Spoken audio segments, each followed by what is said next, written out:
Ladies and gentlemen, thank you for joining and thank you for honoring me.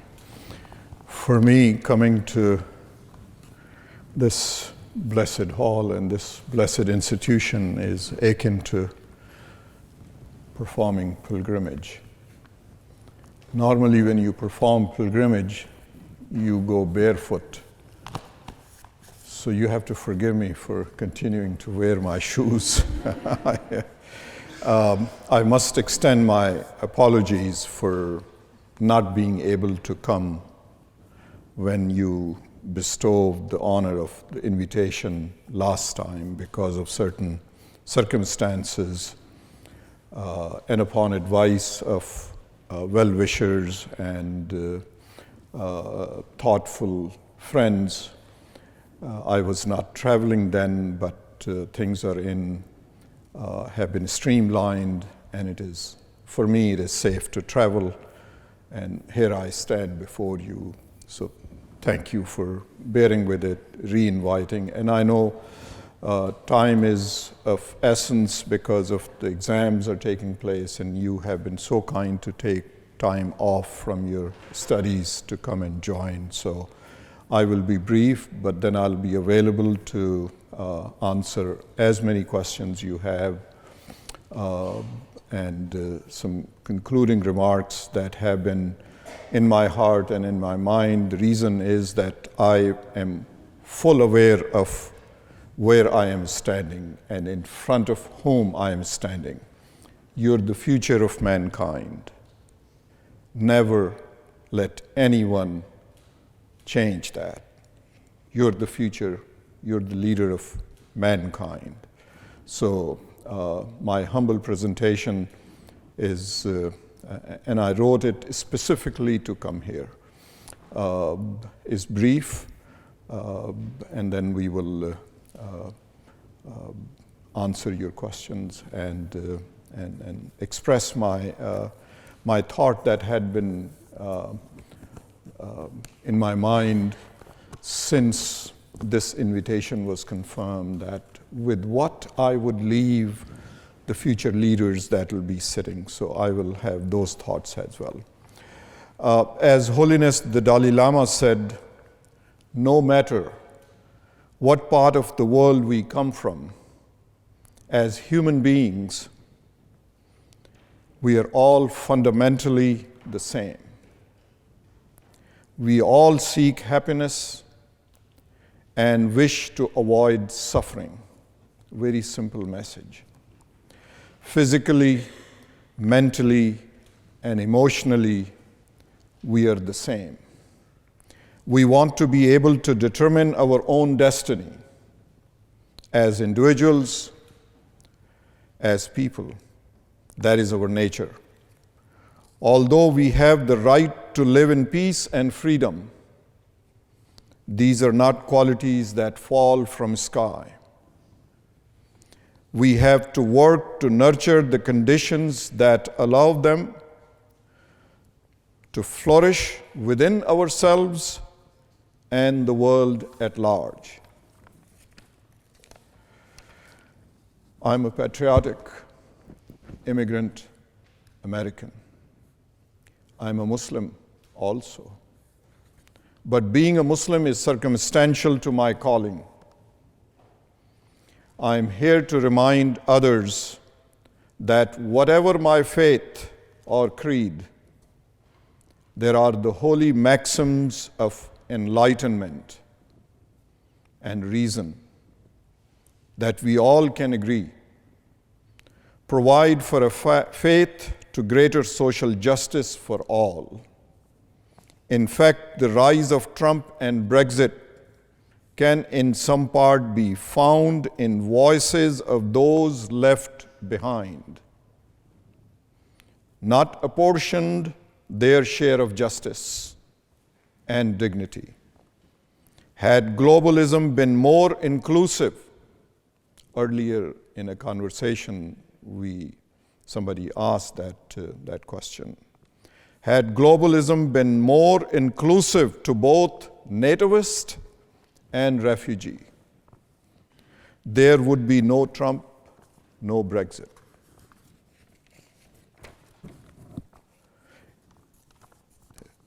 Listen to the ear.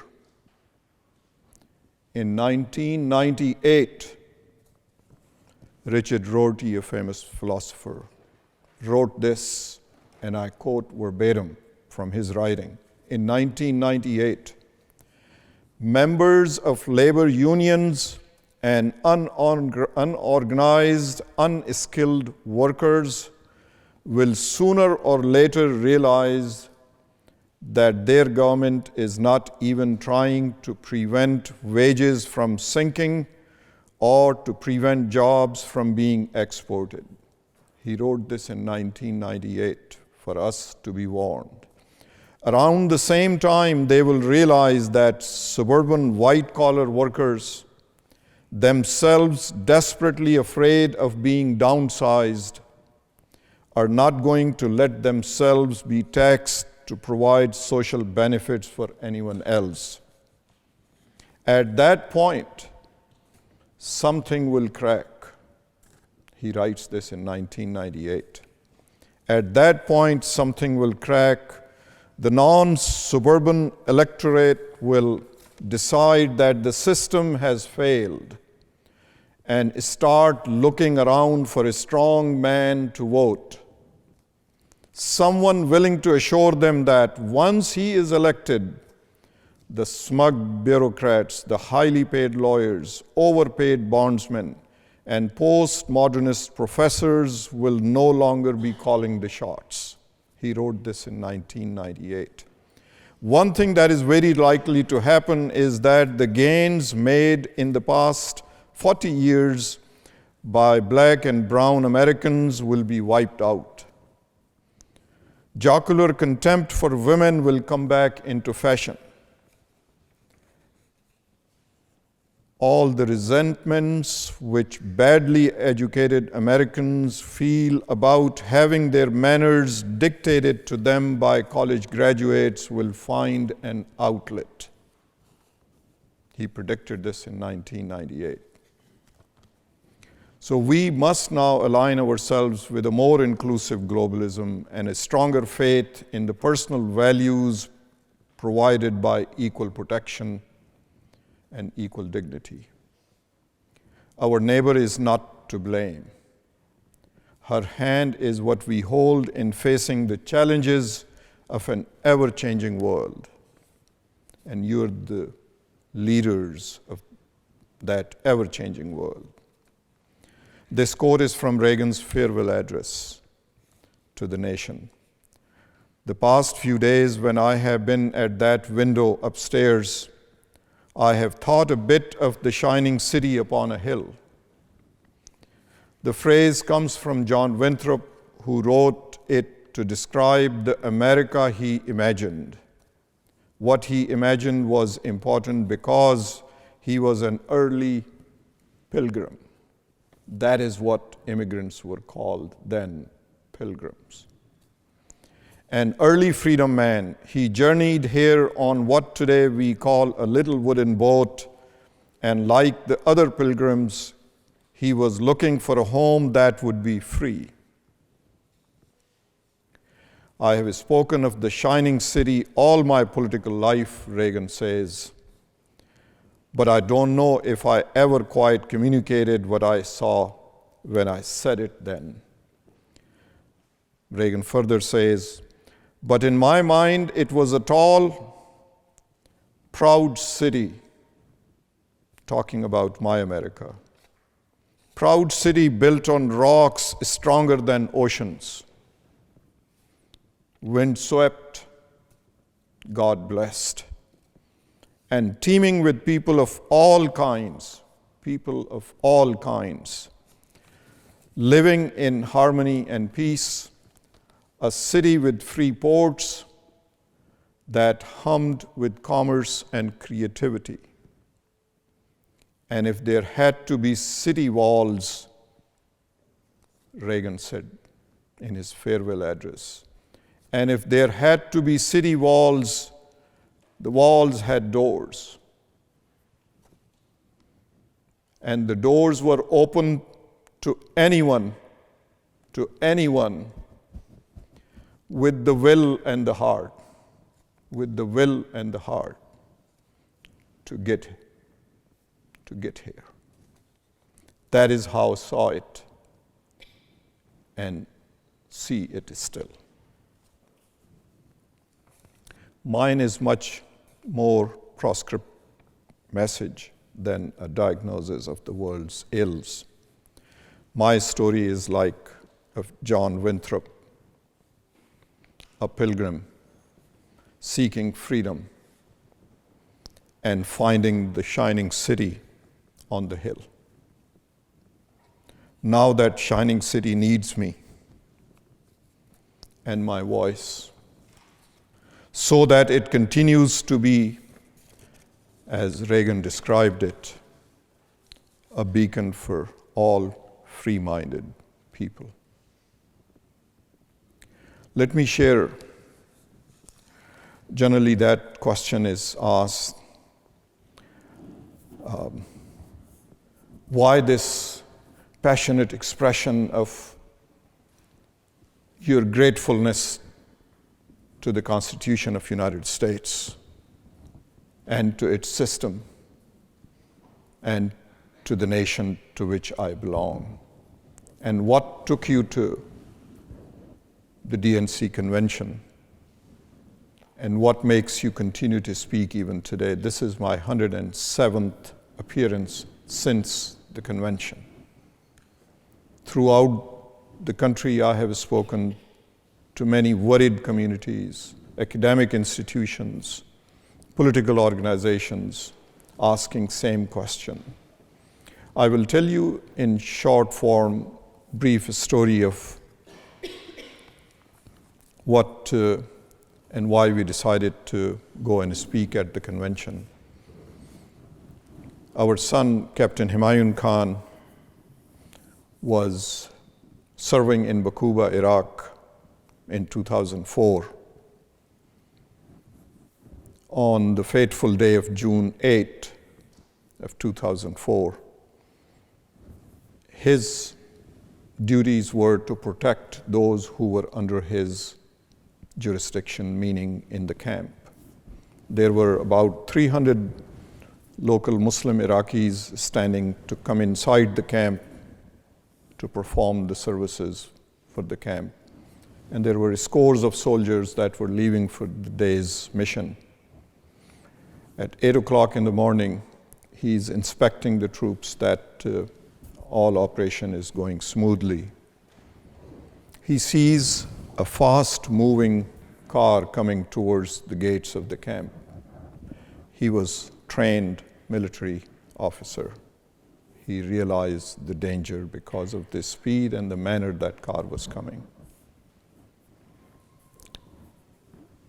We are told by his commanders and by the men and women that were present, witnessing what is taking place on that fateful morning.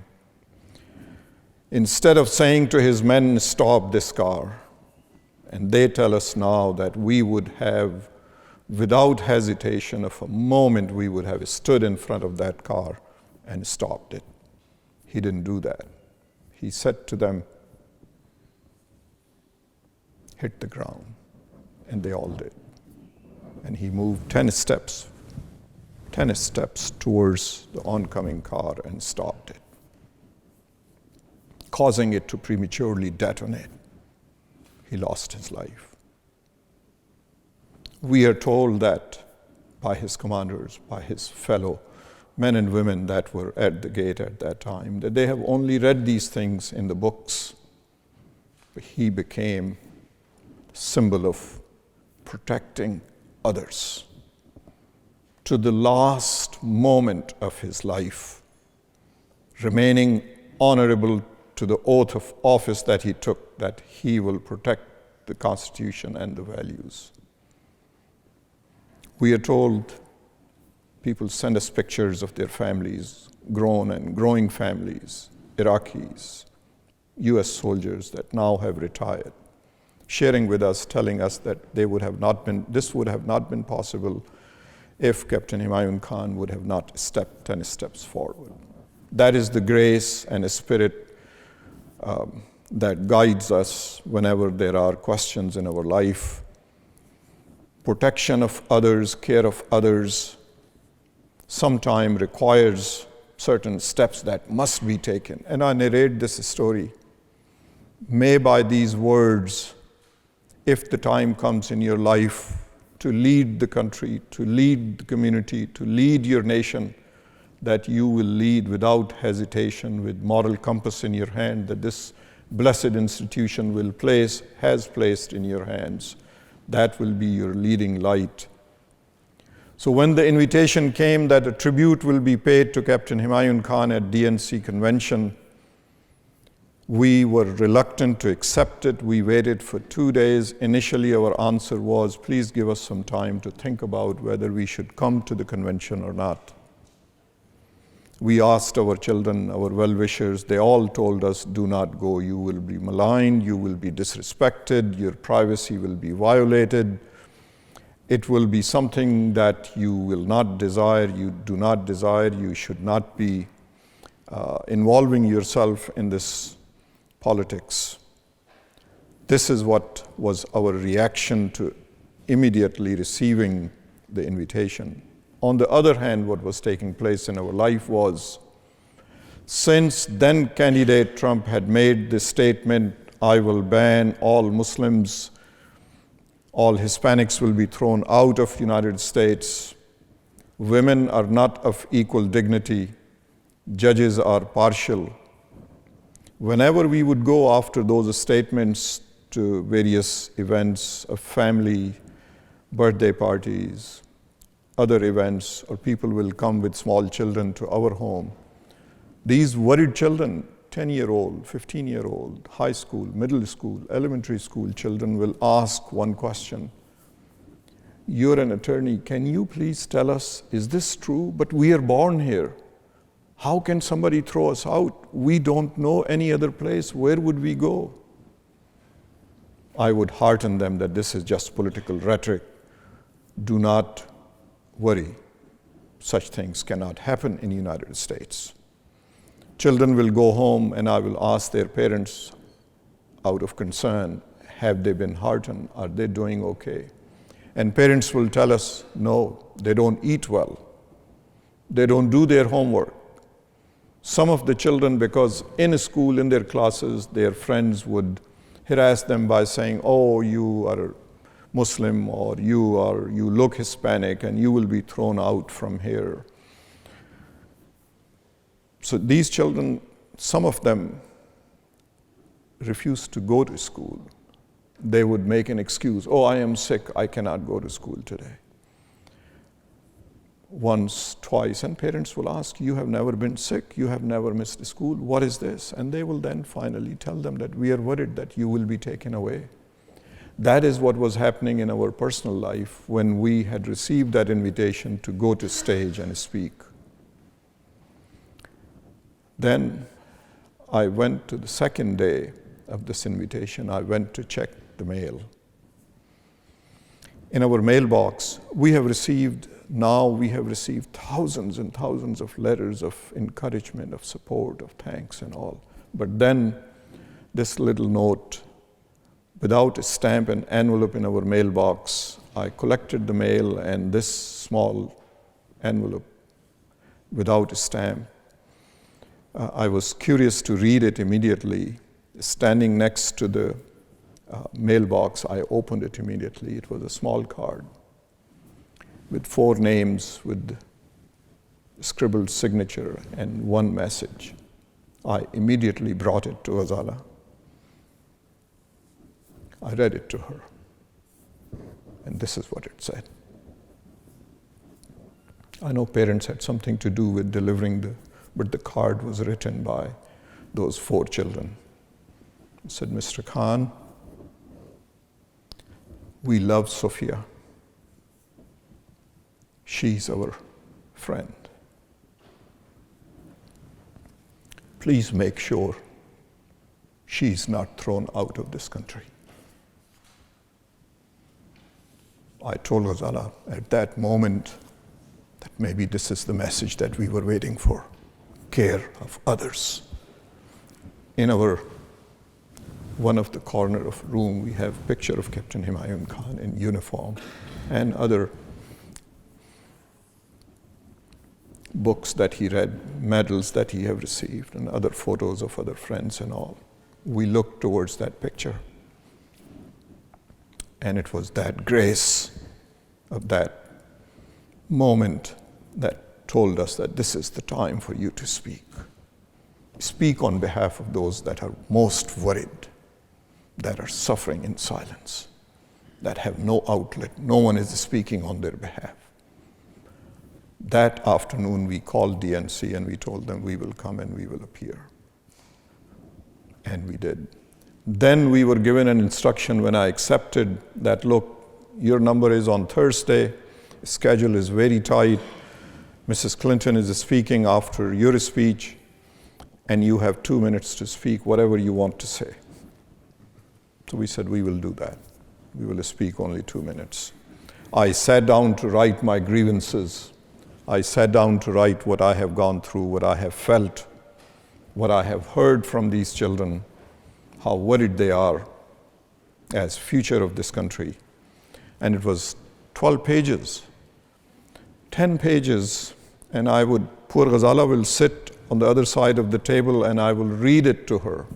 And it'll be 10 minutes, 15 minutes. And she will say, Mr. Khan, you have to read faster. And I would read faster, and still it'll be 8 minutes. And we said, my God, how are we going to accomplish this? So we began to edit, and she became my editor, and she removed lots of things that I really wanted to say. I have said those things since then, but not at that dignified platform. So it became 260 words. It is protocol of such events, and I'm sure you all know that you have to submit either an outline or whatever you're going to say so that they can manage it in the protocol of the convention. So we submitted that, and in that speech, and they accepted, they said these are 260 words, welcome, 2 minutes, let's go. In the original speech, the sentence was, have you read the Constitution of the United States? If not, when you read it, look for the word liberty and equal protection. These two words, liberty and equal protection, are so important to me, and I'll explain further. So we are in Philadelphia, ready to go to the convention, and out of the room, we are walking towards the elevators, and I'm doing this because they had instructed us to make sure you don't bring any keys, any coins, any metal in your pocket, because the security is very tight and it will be delayed. So make sure you don't have such things. So I was checking. Coat was the last thing that I always put on after dressing. I feel bulge in my pocket. Since Captain Humayun Khan's passing, lots of his comrades, his friends, and cadets of the Army ROTC Corps would come to visit us, and I would feel so inadequate to simply telling them the story, shaking hand, sharing food at home with them, but then they leave empty-handed. So I had started a practice since 2005. I thought I don't have much resources financially. What can I give them that will be impactful, and they will understand the sentiment that I wish to express to them? After thinking I could only afford a pocket-sized constitution at American Bar Association, then it was sold for 99 cents, which I can afford. So I ordered a couple of dozens. Before they're coming, I would order them, and that stack will be sitting, and we will give them a copy. with this reminder that this is the document that you will be taking oath upon next week or 2 weeks later upon your graduation, upon your commissioning. Make sure you have read it. You will be protecting this Constitution. So it became an interesting point of conversation.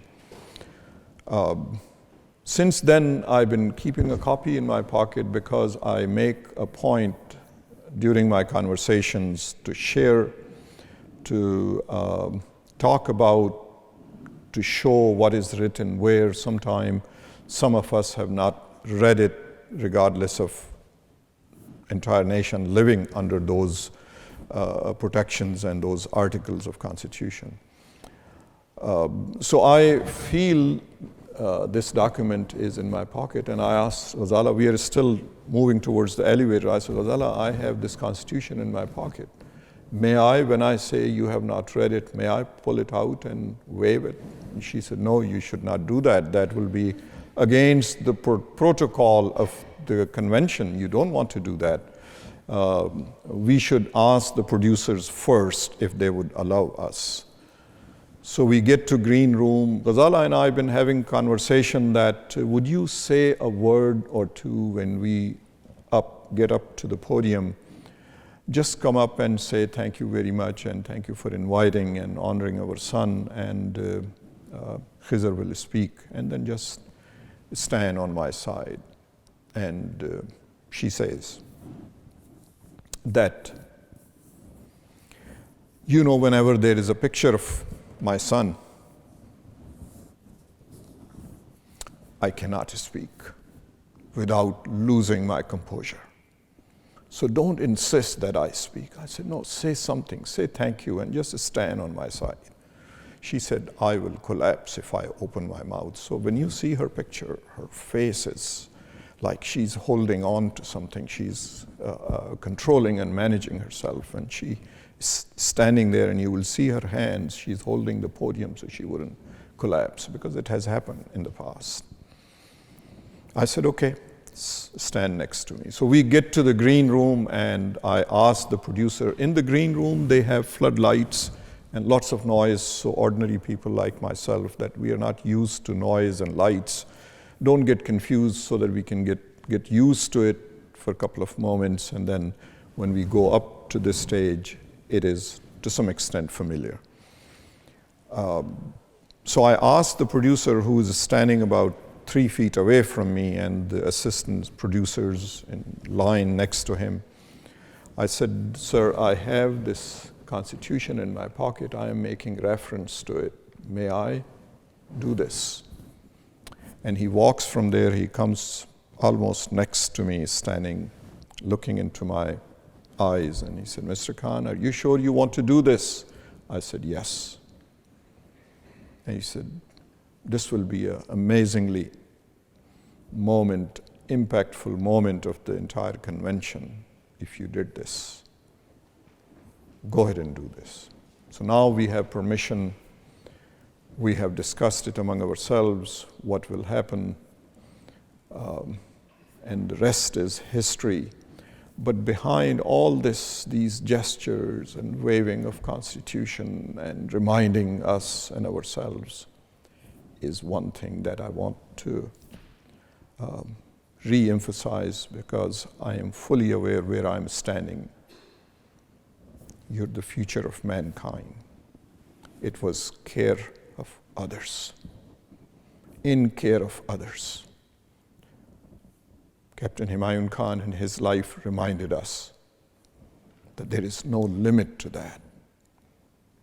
Under his grace, his leadership, and the leadership, the military prepared him, army prepared him, his education prepared him, University of Virginia prepared him.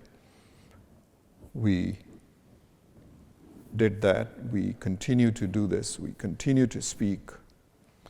I want to save some time for question answers, but I must share something that had been on my mind recently since I was invited here. I want to leave you with something which had been so profound for me. I had been pondering and wondering, how do we all come together so that history is not repeated? Here is this barely educated person's reminder, suggestion to you. Because God willing, you're the future of this mankind, each and every one of you in your capacities. The last 50 years of the previous century gave humanity 2 wars, World War I and World War II. And there were similar sentiments prior to these world wars where humanity suffered worst. And those sentiments in this humble, modest person's assessment were 3. Nationalism, economic well-being, fear of immigrants. Read the script of World War I. You will see the same script was repeated in World War II. And then you can connect the dots. But the last 50 years, the second half of previous century, gave mankind, gave humanity the longest lasting prosperity and peace. Of course, there had been disturbances in different parts of the world and all that. We are not denying that. But generally speaking, and that prosperity was made possible by nations coming together. European Union, United Nations, NATO. That is how leadership and ordinary persons like myself saw our survival, our moving forward in unity, in coming together. Same forces they have that are operating today. There are some genuine concerns. I expressed that in 1998, Richard Rorty had predicted that leaving such a large portion behind without taking them with us on this journey of moving forward, which we call globalism, will have its backlash, and we are seeing that. The forces that want to see us go backward have stolen the script, and you see the glimpses of it here and there, be it Britain, be it Europe, be it United States. We all need to be aware of that script. We all need to be cognizant of what could happen, what had happened. An army nurse of Second World War wrote us a 26-page letter narrating her observations in Europe, her observation in Second World War. And she said this, Mr. Khan, continue to speak. We wish had anybody spoken, had many spoken prior to Second World War, during the Second World War. People were aware of these issues and concepts and the rhetoric of that time. Things could have been avoided. Mankind would have not suffered as it did. We want you to continue to speak so that more people will be aware of what could happen, what had happened in the history. So I humbly suggest that if nothing out of listening to this barely educated person standing here humbly and in awe of your presence and your leadership, please remember the world is divided in 2 halves. On one half, we have authoritarian regimes, leaders, groups that are controlling the destiny of mankind.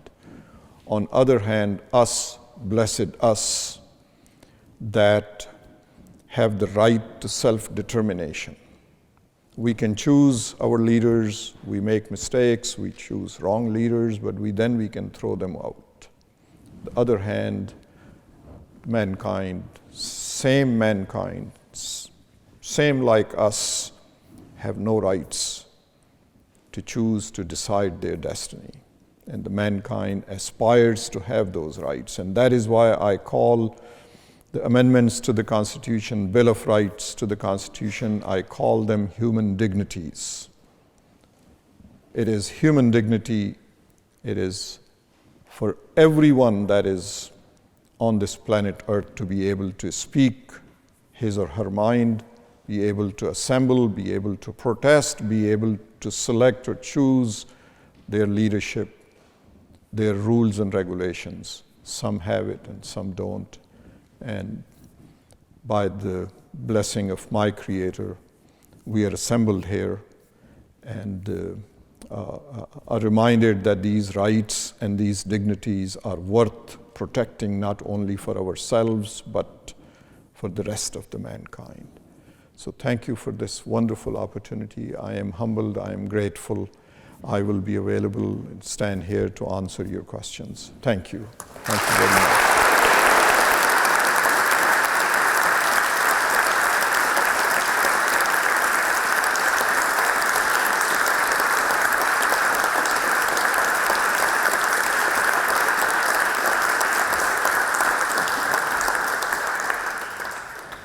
Thank you very much for that, Mr. Khan. Your tireless and humble advocacy really is an inspiration for those of us here today.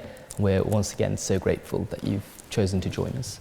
In your speech, you spoke about the doors to opportunity in the United States still being open to anybody with the will and the heart. What is it that gives you this hope in light of the challenges seen to equality, to justice around the world today? First, my example is such. I came to this country, I came to United States with a couple of $100 in my pocket, with a goal and an aim to educate myself and move forward with life. And this nation had been, my country had been so generous to me and millions like me. So one hope comes from the history of the nation. The entire nation's fabric is woven by immigrants. They used to call immigrants pilgrims. If you read the older writings, this word immigration is a loaded term and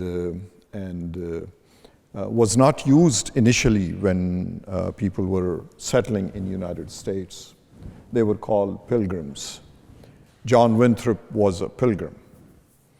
So having that foundation and having personal experience, as you said, the current environment is such, but there had been such difficulties many a time in the history of nations, especially America. America is an experience in the making still.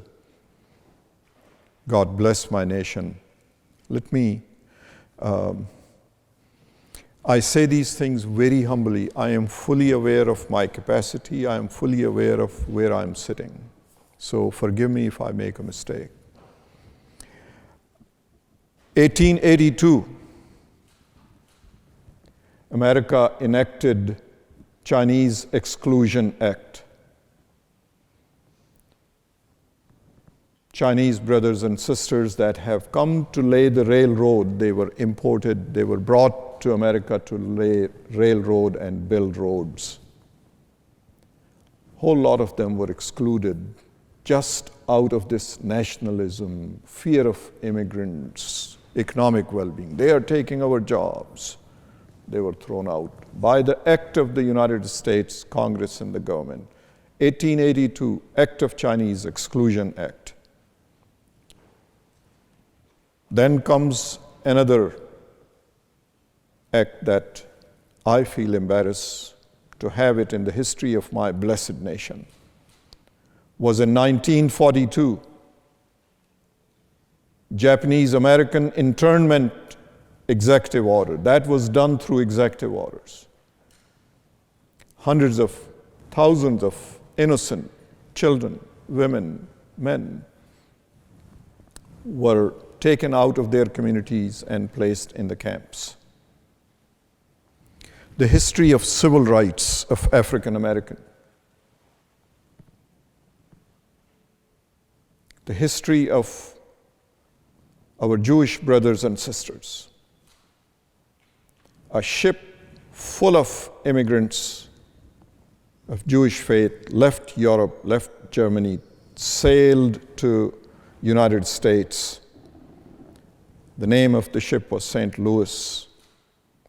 Almost 1,000 of them were not allowed to enter United States. The ship had to sail back, and almost history tells us all of them died once they returned back. Irish American, those signs still exist, but in museums, history museums and history books. Irish need not apply. The only thing they can do was minimal jobs in Chicago of sweeping floors, cleaning bathrooms. Then Catholic Americans. Catholics are spies of the Pope. So those events, and there are many, this is the turn of Muslims to go through those moving forward process. But we have come forward. With the struggle of all of these all of these pilgrim communities, we have come forward that those atrocities will not be repeated. And I assure you, the difficulty that Muslim community, Asian community is going through, it's an indication that the injustices that have continued against minorities in my nation, in my country, will be curtailed, and we will move in a better United States. We have done so. The history, my narration of these historical facts is such that if you look back, those will never be repeated in the history of mankind, in the history of United States, because I know the goodness that exists. The majority of the United States is full of goodness. I have shaken hands. I have stood in front of that goodness. I have received encouragement. I have received congratulations. I have received their support. With all that much goodness in a nation, these moments are momentary. This will pass, and should there be rules and regulations for immigration? Of course there should be. I always cite to Donald Trump, look to the north if you want to seek guidance about immigration. You know what Canada calls their immigrants? They call them new Canadians. Look at the dignity in the word. The moment you fill out the form, you are new Canadian. Unlike my nation that still needs to learn these dignities, these basic rights. Sure, we should have controlled immigration, we should have well-managed policy. You will be amazed to hear this, but it's a fact. United States has laws of immigration. American Nationality Act enacted by Congress are the laws under which immigration takes place. But United States, unlike Canada, does not have an immigration policy. None of the administrations have been able to enact policies. Policy of immigration is totally different than having just the rules and regulations, how it will be conducted. So there is hope that this all will begin to come together. More and more people are speaking, more and more people are aware of these deficiencies. So with these deficiencies, through time, worked and processed, better days are ahead. So I think we'll now take some questions from the floor.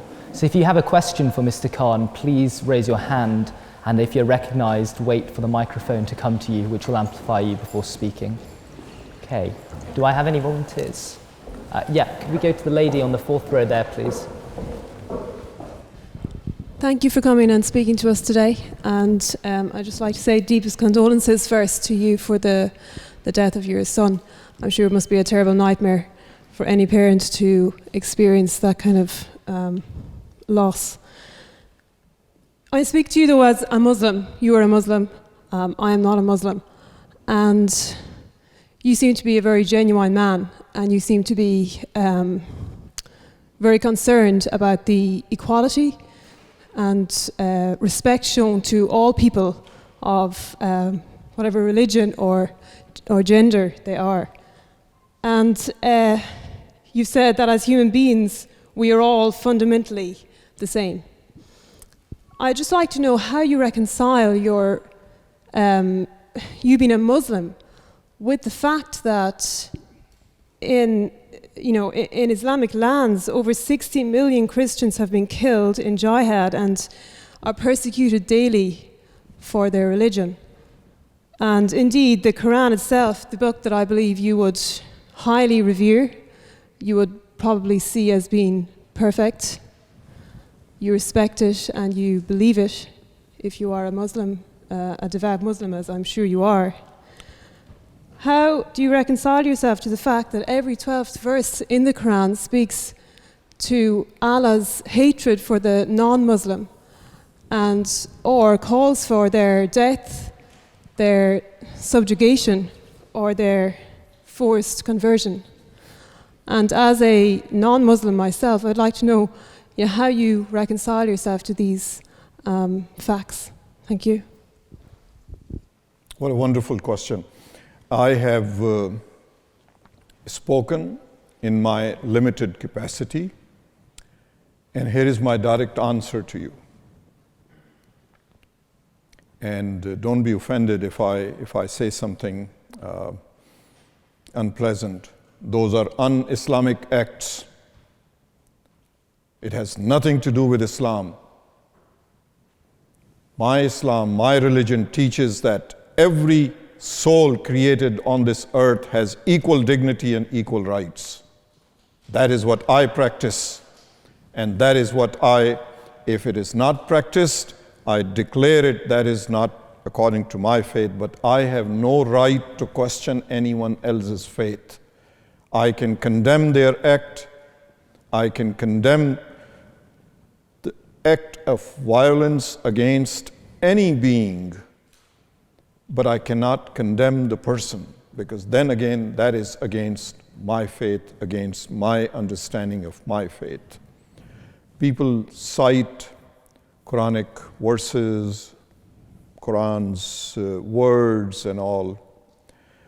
Believe me, when I read it, I don't want to be simplifying this conversation, but when I read it, I get totally different message from the same Quran. This is the message I get. I read the Quran and I find this. It says, I am the creator of the universe. What gives me right as a Muslim to consider the other person who is of different faith, to think of that person less than I am?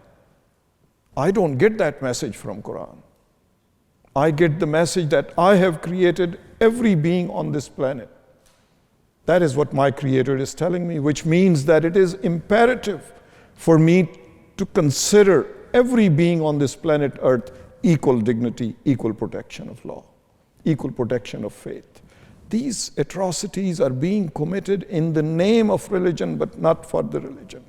In the name of religion, and the history is so long. I have always condemned it. I condemn it quietly and I condemn it loudly, without hesitation, that anyone that commits any atrocities of that type is in my faith. The reason is that I would be violating my creed if I say, now you are out of this faith. Because then again, I don't believe that way. I don't understand my creed that way. It is for that reason that I advocate and I and I speak that all beings on planet Earth have equal dignity. Those grievances that continue in some communities, those injustices against the weaker, that had been the tragedy of mankind. It had continued throughout the times in different parts. But civilized people can at least agree that whenever there is a violation of the dignity of any human being, we should condemn it, and I condemn it. I hope I answered.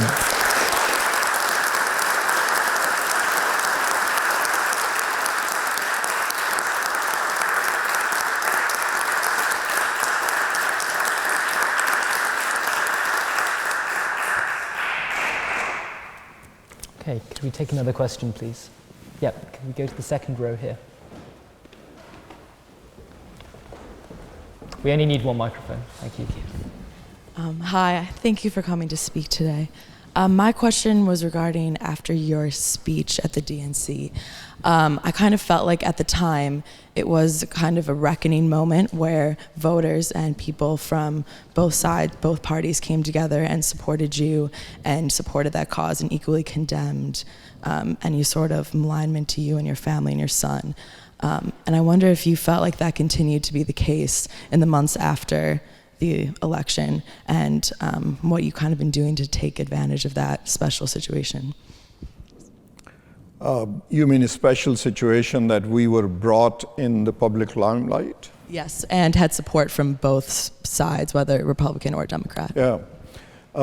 Amazing. At home, if you came, you will see we have not assembled them yet because the interest from the foreign media, Japan, China, Korea, and Europe, of course, all media has come. They want to take pictures of those letters. And in those letters, there is a pile. My address changed. Now I receive letters, Khizr Khan, Charlottesville, Virginia, and the letters come. There are half a dozen letters. Those are from foreign countries, meaning outside the United States. Says Khizr Khan, USA, and I swear I have received those letters. The mail, US mail had been very kind. What I mean to say that there has been outpouring of love and support. On the other side, I don't speak of that, but because you have asked the question, there must be a purpose for that. I must tell you that I have received scores of very serious threats. Verbally, personally, via email and via telephone. I am a lawyer, and I want to share this trick. If somebody is harassing you by email or by telephone, do this. I have learned this by knowing a little bit about the law. If you had called me the earlier days of after the convention, when I was receiving enormous amount of negative email, you would have received this message. You know, on email system, you have auto reply. My auto reply said this: thank you for writing email. Through technology of algorithm, your computer's address and the service provider's name had been saved and will be sent to the authorities. Thank you. Within 2 days of that message, nobody had sent me a bad email. My voicemail, if you had called me then, this was the recording that I made, and I placed it not in my voice, but my voicemail would say, thank you for calling from unidentified number. Your service provider and location of your phone had been noted and will be forwarded to authorities. Immediately after that, all calls went away. What I mean to say is that there are techniques that, the reason is that when a person knows that he is or she is committing a crime, they don't have standing. All you need to do is just be strong and sound that you're in charge, that you are in control, and it will disappear. Every now and then, mostly it is very encouraging during flights, at airports, in shopping malls, coffee shops. People will write a sync note and just share it with me. Send it through the barista or the flight attendant, or come and give hug and say thank you. So most of expression had been of support, of encouragement, and of, these are the words that are common in these messages. Thank you for reminding us of our values. Thank you for sharing your story with us. Thank you for coming into limelight for the sake of others, because people become aware of this story and they begin to know why this is being done. And I do all this pro bono, and people are aware of it, that there is no, my credit cards are maxed and savings are depleting, but time, places, and God willing, in your life, there are going to be moments, and many moments in your life, that when your time will place you in a place where you will make the right decision, and regardless of the price and the cost of it, that this blessed institution has given you the compass to continue to lead yourself and others in the right direction. So sometimes these steps have to be taken, and these words have to be uttered, and the discomforts and travel and spending your own saving has to be done. It just has to be done. We are so blessed. If you would ask me why to show your gratefulness in this manner, I will say this: I did not choose this.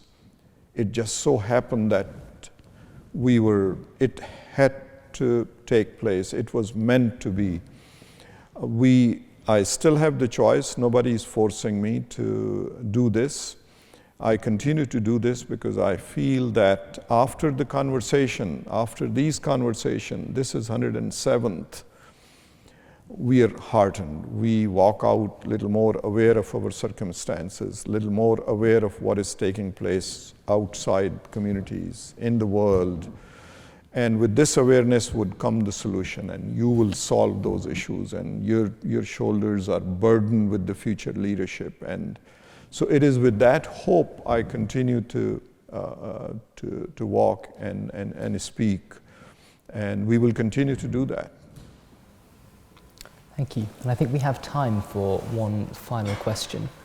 Yes, let's go to the gentleman at the back of the chamber there. Thank you.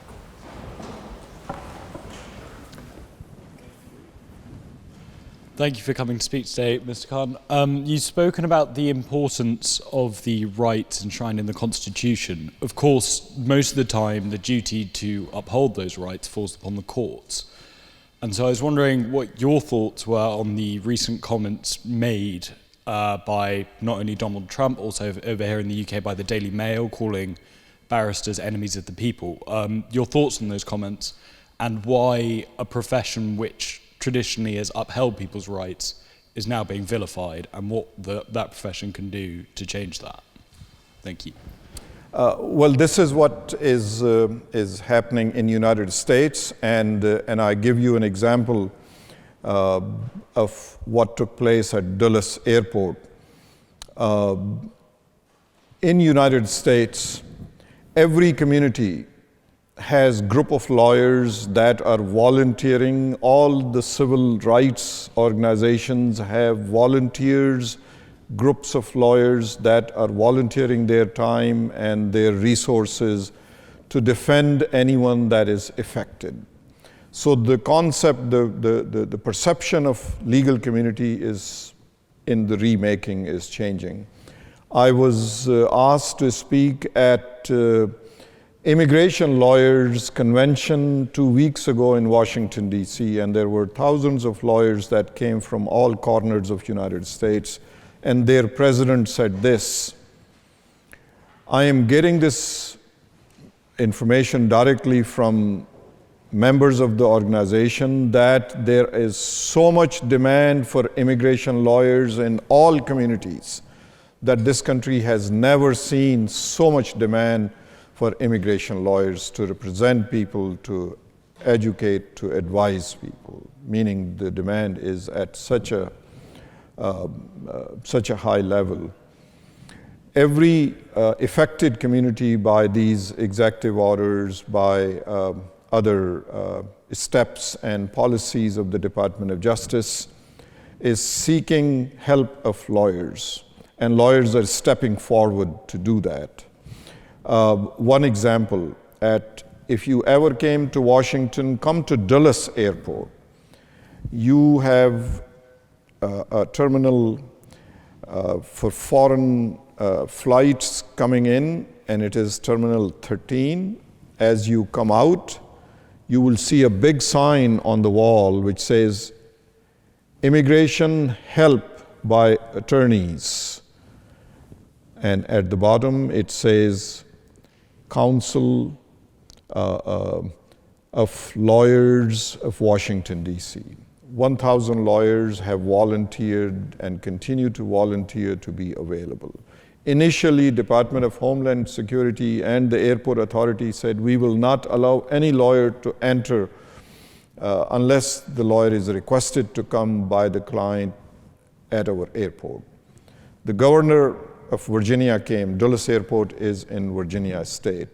Governor came, Attorney General of Virginia came, Mike Herring, and told the airport authority and DHS, it is within our jurisdiction, we will close it if we had to, if you do not allow these legal community to provide the legal services to the new arrivals. So with negotiations, they agreed. Now if you go there, I have been there twice to pay tribute to these volunteer lawyers, and these are all volunteers. You will see scores of translators of various languages. Now they know from which country, what flight, at what time they comes. So the folks folks expert in that language are there. Lawyers are there. So you will say, how do they operate? Because the immigrant is still inside with the immigration and the customs. Friends and relatives are outside. They say his name is Khizr Khan, and he had arrived 3 hours ago. And so the lawyers would write his name and would take signature of the relative or friend or spouse or parent, and will take that form to the immigration office, which has a small office outside, and will say, I represent that person who is inside. Now it is mandatory for the immigration officer to say, yes, he is inside, or no, he is not inside. Generally, it is, yes, he is inside. I represent, I want to see my client. Then the lawyer is taken inside, and it has become a much smoother process, but it was very rough initially. They would completely hold the person in seclusion and would not agree. The reason I'm narrating this story to you is that perception of lawyers and negativity is changing. When I was there, Air France has landed, and people were coming out of Air France aeroplane and coming out of the terminal. In the corner outside, there were 2 retired elderly ladies standing. Look at the impact of simple words. I was curious, who are they and what are they holding? They were holding 2 simple signs with their crutch on the side. And so I leaned forward and I looked at the signs, and I asked them, I said, who are you? May I say hello to you? And they said, oh, well, we are retired lawyers. Lawyers are doing this wonderful work. We could not do this much, but at least we could do this. So I read their sign, and this is all it said: welcome to America. Air France crew was passing. One of them took out the camera and began to take the picture of that welcome to America sign. So I asked, when I was speaking to them, I said, why are you taking these pictures? He said, I want to take this to France. My brother is a lawyer. I want to give it to him to show him how lawyers are, how hard they are working to help the communities that are affected. Dulles' example is not only example in the United States. Chicago is the same way. New York is JFK is the same way. Los Angeles is the same way. Not all airports, but most airports are the same way. People have begun to divert their itineraries to Dulles now because that is the most efficiently staffed airport by immigration lawyers. So these events are changing the perception of lawyers that the legal community is an important part of the rule of law, as I mentioned. That is where the democracy gets challenged, democracy gets straightened, that it cannot be a tyranny of majority, that if majority wants that no one will breathe, we will enact that law. The rule of law will come forward. Look what happened to the 2 Muslim bans in the United States. Those are frozen in the court of law. And this is something that has not happened, but it's about to happen. I am privy to that. I will build the wall and Mexico will pay. Well, Mexico is not paying first. We know that. Because now you are budgeting $7 to $14 billion in the budget as an attachment so that you can get the funding. But then rule of law comes to play. I am privy to those landowners that abut the wall. They have formed a union to challenge this order in the court of law that we will not let eminent domain operate over our land. So you will say eminent domain is the government's prerogative. Government will use the prerogative and will take that land. Yes, government can do that after just compensation. That compensation has to be decided unless the owner accepts it. These owners are not accepting it. They are saying let the court of claim decide, because whenever there is a claim between the government and the citizen, it goes to court of claim. The first hearing available in the United States Court of Claim is after 3 years. Wall, I will build the wall. So by narrating these examples, the reason is that sometimes we just listen to the bigoted rhetoric and we say, oh my God, this is what is going to happen. This is not what is going to happen. And I remain firm believer in rule of law. I have example after example. Let me give you one more to hearten our communities and through you other communities as well. Somebody in last night's conversation asked, and I just failed to answer him, and it had been disturbing me that why didn't I answer his question. Executive order was signed 3, 4, 5 days ago last week. H-2 visa is not permitted in United States, meaning a skilled worker, technology workers will not be able to come as freely as they had been because I want Americans to have more jobs. Well, sir, you signed executive order. One more unconstitutional executive order. You will say, well, how is it unconstitutional? Immigration and Nationality Act is prerogative of the Congress. They enacted it, they maintain the prerogative to change it. H-2 visa provision is provision of the Immigration and Nationality Act. To change it, you have to seek the approval of the Congress. Legislative act can only change it. One more unconstitutional executive order has been signed. People are not aware of it, but being a lawyer, I pay attention to these things, and I am just amazed at the advice those who write these executive orders for him. Poor president, poor Donald Trump. He's just ready to sign anything that somebody puts in front of him without realizing that this is a disgrace. One more unconstitutional. We lawyers are aware of unconstitutional. The moment it goes in front of the judge, president is trying to change the prerogative that belongs to the Congress without proper legislation. It is going to be declared unconstitutional. But he had signed it to please his constituency for political expediency purposes, for bigotry and for initiating and for creating hate and and division. So it is that I believe in rule of law. To all of my answer, what you hear from me are indication of that rule of law will continue to prevail. Judges don't decide at their own. Remember this, when we talk about rule of law, judges don't wake up in the morning and say, all right, I'm going to decide 20 cases today, bring it on.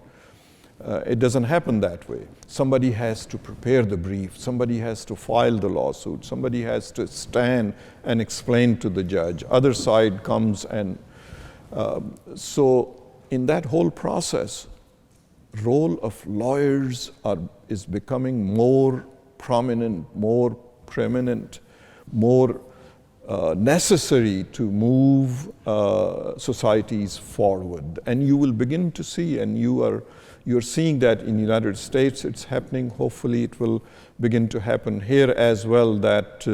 And I hear the conversations by European lawyers that how could we, there is an amazing discussion going on, separation of Britain from European Union.